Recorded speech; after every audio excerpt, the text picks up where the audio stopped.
نبی اکرم صلی اللہ علیہ وسلم رات کے اندر اٹھتے ہیں، کروٹیں بدل رہے ہیں، بستر پر آپ کو رات کی تاریکی میں نیند نہیں آ رہی ہے۔ آپ نے اپنی بیوی اماں عائشہ سے کچھ نہیں کہا، آپ نے اپنی بیوی عائشہ سے کچھ نہیں کہا، آپ نے دروازہ کھولا اور سیدھے گھر سے باہر نکل گئے۔ تھوڑی دور چلے تو آپ کو راستے سے چلتا ہوا ایک آدمی نظر آیا، کوئی آ رہا ہے۔ آپ اس کے قریب پہنچے، یہ سوچ کر اس کی طرف آگے بڑھ گئے اگر جان پہچان والا ہوا تو اس سے کچھ مانگ لیں گے، کیونکہ بھوک کی وجہ سے نیند نہیں آئی، کروٹیں بدلتا رہا اور گھر میں کھانے کو آج میرے کچھ نہیں رہا۔ چلو یہ آدمی آ رہا ہے، اس سے کچھ کہتے ہیں۔ رات کے اندھیرے میں اس آدمی کو پہچان نہیں پائے۔ جب اللہ کے نبی اس کے قریب پہنچتے ہیں تو کیا دیکھتے ہیں کہ یہ آدمی کوئی اور نہیں ہے، یہ حضرت ابو بکر صدیق رضی اللہ تعالیٰ عنہ ہیں، جو رات کی تاریکی میں باہر نکلے ہیں۔ حضرت ابو بکر صدیق نے نبی کو دیکھا اور اللہ کے نبی نے ابو بکر صدیق کو دیکھا، علیک سلیک ہوا، دعا سلام ہوا۔ اللہ کے نبی صلی اللہ علیہ وسلم نے پوچھا، اے ابو بکر اتنی رات میں تم کیسے نکلے؟ تو حضرت ابو بکر صدیق کہتے ہیں کہ اللہ کے نبی، بخاری شریف کا یہ واقعہ، اے اللہ کے نبی، اے اللہ کے رسول، آپ سے کیا چھپاؤں؟ آج اگر جھوٹ بولیں گے تو کل اللہ تعالیٰ وحی نازل کر کے آپ کو بتا دے گا سچائی کیا ہے۔ حقیقت یہ ہے کہ گھر میں مجھے نیند نہیں آ رہی تھی اور بھوک کی وجہ سے میں گھر سے باہر نکل گیا کہ راستے میں کوئی مل جائے گا تو میں اس سے یا میرا چہرہ دیکھ کر وہ میری بھوک کا اندازہ لگا لے گا۔ اللہ کے نبی سے کہہ رہے کون؟ ابو بکر صدیق، اے اللہ کے رسول بھوک کی وجہ سے میں گھر سے باہر نکلا۔ اللہ کے نبی صلی اللہ علیہ وسلم نے کہا، اے ابو بکر اگر مجھ سے یہ امید رکھتے ہو کہ میں تمہارا چہرہ دیکھ کر اپنے گھر لے جاؤں گا اور تمہیں کھانا کھلا دوں گا تو یہ امید بالکل مت رکھنا، اس لیے کہ تمہارے نبی کو، تمہارے ساتھی کو، تمہارے اس خلیل کو، اس دوست کو، محمد رسول اللہ صلی اللہ علیہ وسلم کو بھی بھوک نے ہی گھر سے باہر نکالا ہے۔ جو حالت تمہاری ہے وہی حالت میری بھی ہے۔ جس بھوک کی وجہ سے تم گھر سے باہر نکلے ہو اسی بھوک کی وجہ سے میں بھی گھر سے باہر نکلا ہوں۔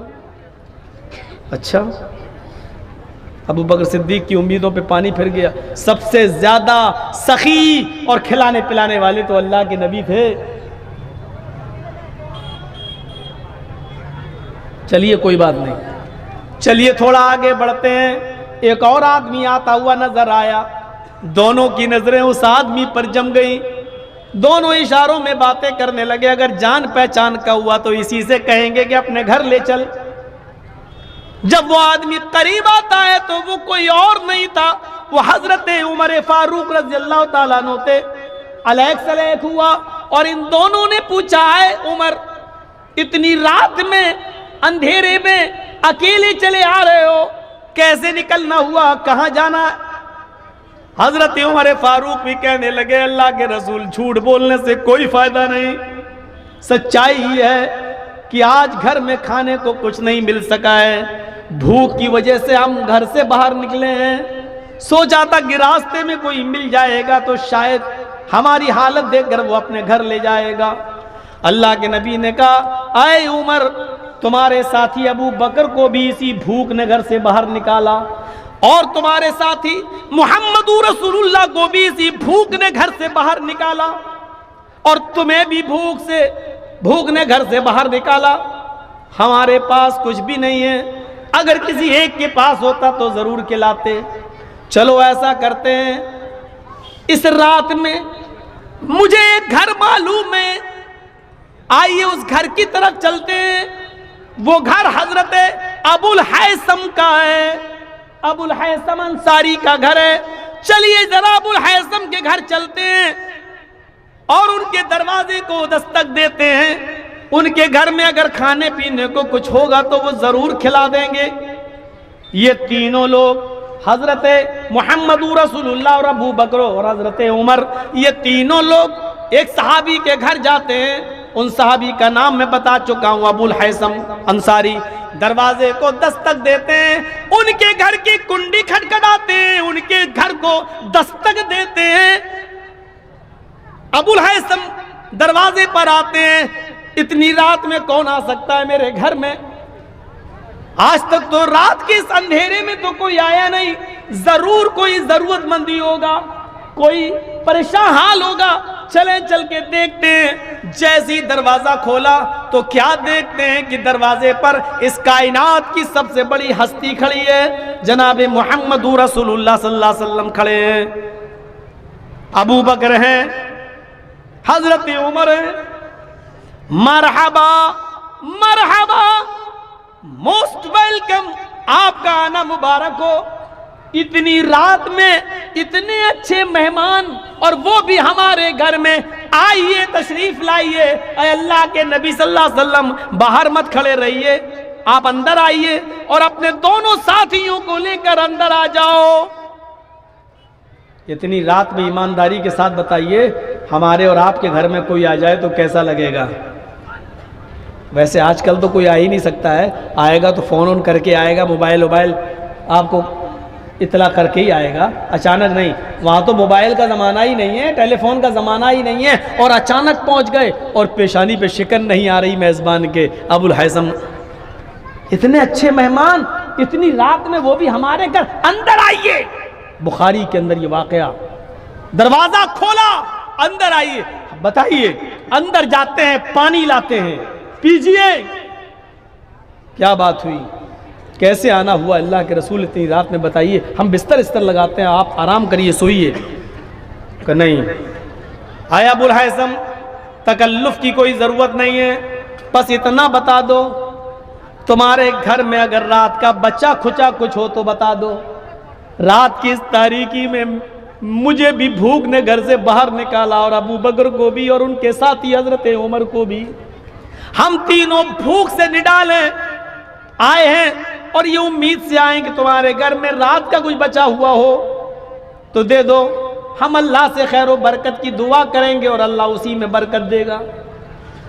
ابو الحیثم مسکراتے ہوئے کہتے ہیں، اے اللہ کے نبی، رات کا بچا ہوا تو کچھ نہیں ہے، رات کا بچا ہوا تو کچھ نہیں ہے، لیکن ہم اتنے بزدل بھی نہیں ہیں کہ گھر میں آئے ہوئے مہمانوں کے لیے کچھ انتظام نہ کر سکیں۔ بیٹھیے آپ، ابھی آپ کے لیے انتظام ہوتا ہے۔ اللہ کے نبی کو پتہ بھی نہیں۔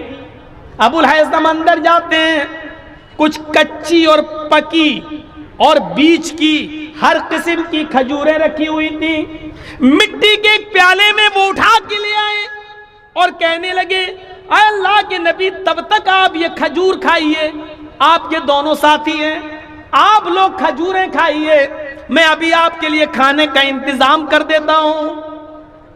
اندر جاتے ہیں اور اپنی ایک بکری کا بچہ، جس کی عمر تقریباً 1 سال کی تھی، یعنی قربانی کے لائق ہو چکا تھا، تقریباً 1 سال کا بکری کا بچہ، بکری بھی تھی، اس کا بچہ 1 سال کا، اس بکری کے بچے کو انہوں نے پکڑا۔ ایک ہی آدمی عرب کے اندر آج بھی کافی ہوتا ہے پورے بکرے کو ذبح کرنے کے لیے۔ ابو الحیثم نے پورا کا پورا بکرا گرا لیا اور جلدی سے اس کو ذبح کر دیا، چھری چلا دی، فوراً اس کی کھال ادھیڑ دی، اور گوشت اس کی بوٹیاں بنا کر جلدی سے چولہے پر رکھ دی۔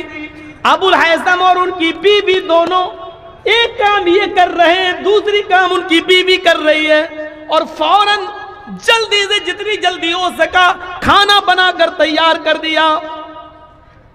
اندر سے آواز آتی ہے، اے ابو الحیثم، اے میرے شوہر، دسترخوان لگا دیجئے، ہمارے نبی محمد رسول اللہ کو اور ان کے دونوں ساتھیوں کو دسترخوان پر بٹھائیے، میں سالن نکالتی ہوں اور گرم گرم روٹیاں بنا کر دیتی جاتی ہوں، آپ پردے کی اوڑ سے ان روٹیوں کو لیتے جائیے اور آپ نبی اکرم کو اور ان کے دونوں ساتھیوں کو کھلاتے جائیے۔ سامنے کھانا آتا ہے، دیسی مرغا مانگ مانگ کے کھانے والوں، میزبان پر مصیبتیں بننے والوں، فون پر کہنے والوں کہ ہم آ رہے ہیں، دیسی مرغا کاٹ کے رکھنا، بنا کے رکھنا، چاہے وہ آپ ہوں یا ہم جیسے مولوی اپنے گریبانوں میں جھانک کر دیکھیں اس واقعے کی روشنی میں جو صحیح بخاری کے اندر درج ہے، اطلاع اور دیتے ہیں کہ آ رہے ہیں، دیسی مرغا کاٹ کے رکھنا، بنا کے رکھنا، آج تمہارے یہاں سے گزریں گے، کھا کے جائیں گے۔ مانگ مانگ کے بھی مہمانی ہوتی ہے، کہیں تمہارے باپ کا وہ نوکر ہے جو تمہارا حکم مانے گا، اس کی نہ مجبوری دیکھو، نہ کچھ دیکھو، نہ پریشانی دیکھو، یہاں بکرا موجود، کاٹ دیا، ذبح کر دیا، کھانا بن کے سامنے آ گیا، جیسے ہی گوشت اور روٹیاں سامنے آئیں، بھنا ہوا گوشت سامنے آیا، امام کائنات کی آنکھوں میں آنسو آ گئے، محمد رسول اللہ صلی اللہ علیہ وسلم کی آنکھوں میں آنسو آ گئے، رونے لگے۔ ابو الہیثم جب روٹیاں رکھنے آئے، نبی اکرم کے آنکھوں میں آنسو دیکھے، کہا اللہ کے نبی آپ نے اور آپ کے ساتھی تو بھوکے تھے، ہم نے تو کھانے کا انتظام کیا ہے، جو میرے پاس میسر تھا ہم نے فوراً انتظام کر دیا ہے۔ اللہ کے نبی صلی اللہ علیہ وسلم کی زبان سے جو جملے نکلے وہ بخاری میں دیکھ لیجئے، آئے ابو الہیثم اللہ کی قسم واللہ واللہ، اے ابو الہیثم واللہ لَتُسْأَلُنَّ عَنْ هَذَا النَّعِيمِ يَوْمَ الْقِيَامَةِ، جو نعمتیں تم نے پکا کر ہمارے سامنے رکھ دی ہیں، اللہ کی قسم قیامت کے دن ان نعمتوں کے بارے میں تم سے پوچھا جائے گا، اللہ کی قسم کل قیامت کے دن ان نعمتوں کے بارے میں تم سے سوال کیا جائے گا۔ جو کام چند کھجوروں میں ہو گیا تھا پھر تم نے مزید اپنا بکرا ذبح کیوں کر دیا، اور جو کام آدھا اور 1 کلو گوشت میں ہو سکتا تھا اس کے لیے تم نے پورا کا پورا بکرا ذبح کیوں کر دیا۔ لَتُسْأَلُنَّ عَنْ هَذَا النَّعِيمِ يَوْمَ الْقِيَامَةِ، اے ابو الہیثم کل قیامت کے دن تم سے ان نعمتوں کے بارے میں پوچھا جائے گا، سوال کیا جائے گا۔ صرف 100 باراتیوں کی جگہ 500 لے جانا صرف یہی فضول خرچی نہیں ہے، شادیوں میں پٹاخے اور بندوق کی گولیاں چلا لینا ہی فضول خرچی نہیں ہے، طرح طرح کے آئٹم بنا کر آدھا کھلایا جائے اور آدھا پھینک دیا جائے، یہی فضول خرچی نہیں ہے، بیڑی اور سگریٹ کھا کر اور تھوک دیا جائے پان کھا کر، صرف یہی فضول خرچی نہیں ہے، فضول خرچی میں یہ چیز بھی شامل ہے۔ سنو، اس نے مہمان نوازی کی تھی، جناب محمد رسول اللہ کی حیثیت کے مطابق مہمان نوازی کی تھی، لیکن نبی اکرم نے ان کو بھی یہ کہہ دیا یہی وہ نعمتیں جو تم نے میرے سامنے پیش کی، اے ابو الہیثم کل قیامت کے دن تم سے ان نعمتوں کے بارے میں سوال کیا جائے گا۔ کیسے لگ رہے ہیں اس واقعے کی روشنی میں ہم اور آپ؟ اب آپ کے ذہن میں سوال ہوگا، کیا کسی کو اچھا سے اچھا کھلانا بھی برا ہے؟ نہیں۔ پھر میں کہوں گا کہ اگر آپ کے گھر میں مہمان آیا ہوا ہے اور آپ جانتے ہیں 2 مہمان ہے، مزید آدھا کلو گوشت میں کام چل جائے گا، تو پھر آپ آدھا کلو بکرا لائیں، آدھا کلو مچھلی لائیں، آدھا کلو پنیر لائیں، آدھا کلو دیسی لائیں، آدھا کلو، آپ اپنی بڑائی دکھا، دیکھو میں نے اتنے آئٹم آپ کے لیے بنا کے رکھ دیے، یہ فضول خرچی ہے جو جائز نہیں ہے، جو اس پر سوال ہوگا، حساب و کتاب ہوگا۔ اچھے کام پر بھی زیادہ خرچ کرنے سے منع کیا ہے۔ چلیے، اب تو مدرسے والے سوچ رہے ہوں گے تو مولانا کہہ رہا زیادہ خرچ کرنا، تو مدرسے میں جو 100 دے رہے ہوں گے وہ بھی نہیں دیں گے بیچارے، وہ کہیں گے ہم کیوں زیادہ خرچ کریں گے۔ میں نے سب کا سب منع کیا ہے، آپ کے پاس صرف پوری دولت ہی 100 روپے ہے تو آپ ساری کی ساری 100 روپے نہیں دے سکتے ہیں۔ ابھی وہ بھی واقعات آئیں گے آپ کے سامنے، بتائیں گے، جب بتا رہے ہیں تو مکمل ہی بتا کر چھوڑیں گے، آپ کو بیچ میں پیاسا نہیں چھوڑیں گے۔ اب 100 روپے آپ کے پاس 100 ہی مدرسے کو دے دی، آپ کی پوری پونجی 100، اب کیا کرو گے؟ شام کو کھانا کہاں سے آئے گا بیوی بچوں کے لیے؟ اللہ دے گا، پھر تو وہی حساب ہو گیا صوفیوں کی طرح، اللہ دے گا. بیٹھ گئے ایک جگہ پہ اللہ اللہ اللہ، شام کو کھانا کہاں، اللہ دے گا، اللہ اللہ اللہ. ایسے لوگوں کو تو میں نے کہا تھا حرام خور ہیں یہ لوگ. یہ جہاں ملے آپ کو ان کو الٹی چھری سے کاٹو، 1000 جوتے مارو اور ایک گنو. یہ قوم کے اوپر بوجھ بنے بیٹھے ہیں، بوجھ. ایسی لوگوں کے لیے تو ہم نے کہا تھا ہفتے میں ایک دن جمعے کا دن ہے جو سب سے مبارک دن، عید و بقرعید سے بھی زیادہ جس دن کی اہمیت، لیکن اللہ تعالیٰ نے اس پورے دن کو بھی عبادت کا دن نہیں بتایا ہے. کیا کہا؟ فَإِذَا قُضِيَتِ الصَّلَاةُ فَانتَشِرُوا فِي الْأَرْضِ. جب جمعے کی نماز پڑھ لی اور جمعے کی نماز مکمل ہو گئی تو اب مسجد میں کیوں بیٹھے ہو؟ ہٹو یہاں سے، نکلو یہاں سے، جاؤ. کہاں؟ فَانتَشِرُوا فِي الْأَرْضِ، زمین کے اندر پھیل جاؤ. کیوں؟ وَابْتَغُوا مِن فَضْلِ اللَّهِ، اللہ نے جو رزق اتارا ہے، جو روزی اتاری ہے، اس کو تلاش کرو. اپنے بیوی بچوں کے لیے محنت کرو، مزدوری کرو اور ان کو کھلاؤ پلاؤ. یعنی لوگوں کے حرام ٹکڑوں پہ مت پلو، ان کے اوپر بوجھ مت بنو، بلکہ اپنی بیوی اور بچوں کے لیے کماؤ. اللہ کا حق ادا ہو گیا، اب مسجد میں مت بیٹھو، اب بندوں کا حق ادا کرنے کے لیے باہر نکلو اور محنت کرو، مزدوری کرو. اب یہ بیٹھا ہوا ہے اللہ سجدے پہ سجدے ٹھونکتا جا رہا ہے، اللہ اللہ سبحان اللہ سبحان اللہ، تسبیح رٹ رہا ہے، مالائیں جپ رہا ہے. ادھر دوسرے لوگ پیدا ہو گئے، رام رام رام رام رام رام رام رام، ادھر ہرے رام کر رہے ہیں، ادھر اللہ اللہ اللہ اللہ کر رہے ہیں. بہت سے ملیں گے آپ کو، ٹرینوں میں بھی مل جائیں گے، ہرے رنگ کی چادر لے کر بھیک مانگتے ہوئے صوفی لوگ، اور کہیں گے کیا فلاں کے نام پہ دے دو، فلاں پہ چادر چڑھا، یہ کرے وہ، ان کو دے. اور شکلیں قسم خدا کی ایسی ہوتی ہے، ان کی شکلیں ان بھیک مانگنے والوں کی، صوفی، اگر ان کا چہرہ اگر دیکھ لو تو قسم خدا کی کھانا کھانے کو دل نہیں کرے گا آپ کا. منہ میں تمباکو بھری، مجمیر والے بابا، ایسے ان کے منہ سے جملے تک نہیں نکل پاتے صحیح سے. چہرے پہ ایسی آپ دیکھ کے دنگ رہ جائیں گے ان کے چہرے دیکھ. ابو الہیثم انصاری کے اس واقعے کو سامنے رکھیے. اس کے بعد اللہ کے نبی صلی اللہ علیہ وسلم نے ایک روٹی اٹھائی اور اس روٹی کے اوپر 2 بوٹیاں رکھی. ایک روٹی اٹھائی. اب سنو، دیسی مرغا یا مٹن سامنے آ جائے تو بھوک دگنی، اپنے گھر پہ جتنا کھاتے ہو اس سے ڈبل کھانے والوں سنو. اس پوزیشن میں اللہ کے نبی نے صرف ایک روٹی اٹھائی. روٹی کا سائز اللہ کی قسم ہمیں نہیں معلوم کتنا ہے.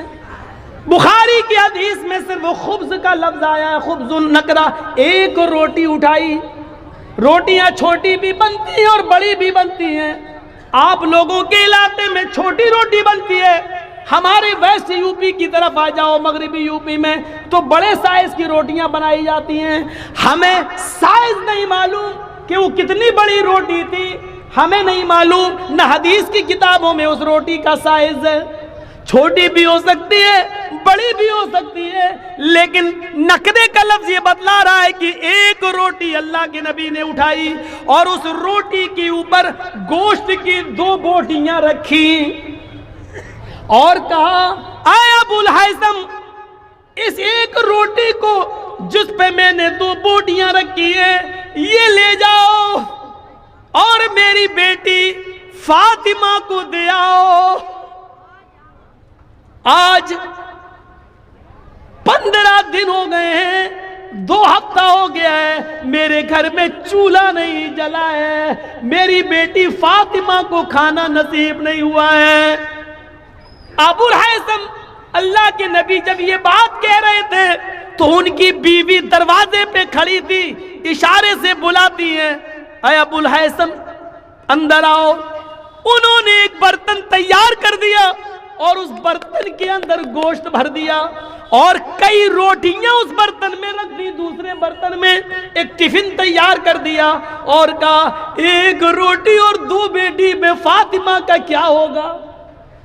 لے کے جانا ہی ہے تو کچھ زیادہ لے جاؤ تاکہ وہ پیٹ بھر کے کھا لے اور اس کے گھر میں جو ہو 1-2 لوگ تو وہ بھی پیٹ بھر کے کھا لیں. ابو الہیثم جب وہ برتن لے کے نکلے تو اللہ کے نبی نے دروازے سے ان کو طلب کر لیا، ادھر آؤ، میں نے تو 1 روٹی اور 2 بوٹی دی تھی، پورے برتن کو کھول کے دکھاؤ اس میں کیا ہے۔ کھول کے دیکھا تو اس میں سالن بھرا تھا، روٹیاں 1 نہیں کئی روٹیاں تھیں۔ تو اللہ کے نبی نے فرمایا، اے ابو الحیثم، تمہاری دوسری غلطی یہ ہے کہ تم میری بیٹی کی عادت خراب کرنے کے لیے، میری بیٹی کی عادت کو بگاڑنے کے لیے اتنا کھانا لے جا رہے ہو۔ اگر وہ آج پیٹ بھر کے کھانا کھا لے گی تو پھر وہ اللہ کو یاد نہیں کر سکے گی، اللہ کا ذکر نہیں کر سکے گی۔ کھانے کے لیے اتنی ضرورت ہے جتنے میں انسان زندہ رہے اور اپنے رب کا شکر ادا کرتا رہے۔ نہیں، اے ابو الحیثم، یہ غلطی مت کرو، جتنا میں نے دیا اتنا ہی لے کر جاؤ۔ پھر آپ نے وہ سارا کا سارا کھانا واپس لے لیا۔ اے ابو الحیثم، اس علاقے کے بہت سے غریب لوگ آج بھی بھوکے سو رہے ہوں گے، میری بیٹی سے زیادہ ضرورت مند وہ لوگ ہیں، یہ روٹیاں ان میں پہنچا دو اور یہ سالن ان میں پہنچا دو۔ جب تم نے پورا بکرا ہی ذبح کر دیا تو اپنے گھر کے ساتھ ساتھ غریبوں کا بھی خیال رکھو اور ان کو بھی پہنچاؤ، اور میری بیٹی کو اتنا ہی دو جتنی اس کی ضرورت۔ اب کیسے لگ رہے ہیں؟ مجھے تو معلوم ہے تقریر میری بس جب تک ہو رہی ہے تب تک کے لیے آپ سوچنے پہ مجبور ہیں، لیکن کل آپ جہاں جائیں گے، آج ہی جن کے مہمانی میں آئے ہوں گے تو کل صبح اس کے ہاں بھر پیٹ ناشتہ ہی کر کے جائیں گے، بھوکے پیٹ نہیں جائیں گے۔ معلوم ہے وہ بھی بھوکا پیٹ نہیں جانے دے گا بیچارہ، کیونکہ کل اس کے علاقے میں بھی جلسہ ہونا ہے، ادھر آپ بھی تو جاؤ گے، ادھر وہ بھی تو، پھر ادھر آپ بھی جاؤ گے۔ ہوتا ہے، کھانے پینے سے میں منع نہیں کر رہا ہوں، کھلانے اور پلانے سے بھی منع نہیں کر رہا ہوں۔ مہمان نوازی تو بڑی اچھی چیز ہے، خوش نصیب ہے وہ انسان جس کے گھر میں مہمان آتے ہیں، اس کے گھر میں برکتوں کے دروازے کھل جاتے ہیں، کوئی شک نہیں ہے، لیکن ہر چیز پہ فضول خرچی یہ غلط چیز ہے، چاہے وہ جائز کام ہو یا ناجائز کام۔ آئیے ایک اور واقعے کی طرف چلتے ہیں۔ حضرت کعب ابن مالک یہ ان صحابیوں میں سے تھے جو غزوہ تبوک میں شرکت نہیں کر سکے تھے، اور جنہوں نے اللہ کے نبی کو صحیح بات بتا دی تھی کہ ہم سستی کر گئے اور اپنی غلطی کی وجہ سے جنگ میں شرکت نہیں کر سکے، جس کے بعد اللہ کے نبی نے ان کا بائیکاٹ کر دیا تھا، لوگوں کو منع کر دیا تھا۔ سنیے جو بات ہم بتانے جا رہے ہیں وہ اب سنیے۔ اللہ کے نبی نے لوگوں کو کہہ دیا تھا کہ کوئی بھی آدمی کعب ابن مالک سے سلام نہ کرے۔ کعب ابن مالک کا فیصلہ اللہ رب العالمین کرے گا، اللہ کی طرف سے جب ان کی توبہ قبول ہو جائے گی اور اللہ تعالیٰ جب بتا دے گا کہ ان کی توبہ قبول کر لی گئی ہے، تب ان سے کے لیے راستہ کھولا جائے گا، ابھی کوئی ان سے سلام کلام نہیں کرے گا۔ اب لوگ ان سے سلام نہیں کرتے تھے، یہی جب مسجد میں نماز پڑھنے آتے تو سلام کرتے۔ صحابہ کرام نے اللہ کے نبی سے پوچھا، اے اللہ کے نبی، ہم تو سلام نہیں کرتے کعب ابن مالک سے، لیکن کعب ابن مالک جب ہمیں ملتے تو وہ سلام کر لیتے، تو کیا میں ان کے سلام کا جواب بھی نہ دوں؟ تو اللہ کے نبی نے فرمایا تم ان سے سلام نہ کرو، لیکن اگر وہ سلام کر لیں تو اس کا جواب دے دو۔ 8-10 دن گزر گئے، کچھ دنوں کے بعد اللہ کے نبی نے ایک اور حکم عائد کر دیا، اے کعب ابن مالک، تمہارے لیے دوسرا حکم نافذ کیا جا رہا ہے، آج کے بعد تم مسجد میں نماز نہیں پڑھ سکتے ہو۔ مصیبتیں دیکھیے، مصیبت صرف ایک نافرمانی، ایک جنگ میں جانا تھا، سارے صحابہ چلے گئی، یہ سوچنے لگے میرا گھوڑا تو بہت اچھا ہے،